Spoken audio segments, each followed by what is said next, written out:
किशोर कुमार जी का एक song common and popular भी है, फेवरेट सबका है। कोशिश कर रही हूँ।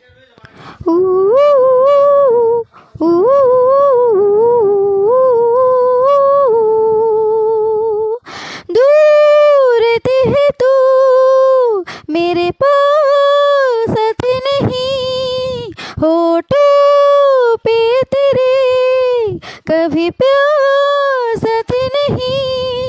ऐसा लगे जैसे कि तू हंस के जहर कोई पी जाए। ये शाम मस्तानी मदहोश किए जाए, मुझे डोर कोई खींचे तेरी ओर ले जाए।